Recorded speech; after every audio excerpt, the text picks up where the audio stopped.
ഞാൻ ഒരു കഥ പറയാം. നിങ്ങളൊക്കെ കേട്ടിട്ടുള്ള കഥയാണ്. കാട്ടിലെ കഴുതയും പുലിയും തമ്മിലൊരു വഴക്ക് നടന്നു. കഴുത പറഞ്ഞു ഇവിടെയുള്ള പുല്ലൊക്കെ മഞ്ഞ കളറാണെന്ന്. ഇത് കേട്ട പുലിക്ക് ദേഷ്യം വന്നു.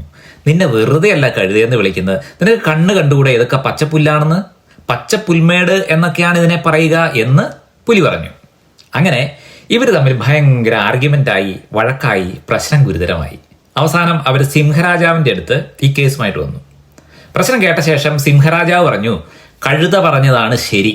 കാരണം കഴുത അവിടെ കെട്ടന്നങ്ങ് ബഹളം വെക്കുകയായിരുന്നു. മാത്രമല്ല പുലിയെ 2 വർഷത്തേന് ജയിലിൽ അടയ്ക്കാനും വിധി കൽപ്പിച്ചു. ഇത് കേട്ട് കഴുത തുള്ളിച്ചാടി അങ്ങ് ഓടിപ്പോയി. ഇത് കേട്ട് അന്താളിച്ച് നിന്ന പുലി ചോദിച്ചു, അല്ലയോ മഹാരാജാവേ, അതെങ്ങനെയാണ് ശരിയാവുക? പുല്ലിന്റെ കളർ പച്ച തന്നെയല്ലേ, പിന്നെ എന്തിനാണ് എന്നെ ശിക്ഷിച്ചത്? അപ്പോൾ രാജാവ് പറഞ്ഞു, കഴുത പറഞ്ഞത് തെറ്റാണെന്ന് എനിക്കറിയാം. നിന്നെ ശിക്ഷിച്ചത് പുല്ലിന്റെ കളർ ഏതാണെന്ന് പറഞ്ഞതിനല്ല. അതൊരു കഴുതയാണെന്ന് നിനക്കറിയാം.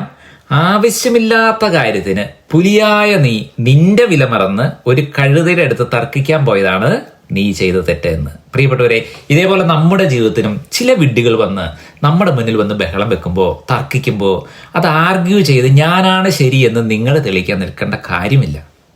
ചില സമയത്ത് സൈലന്റോടുകൂടി മാറിപ്പോകുന്നതാണ് ഏറ്റവും നല്ല മറുപടി. തുറക്കട്ടെ മനസ്സുകൾ.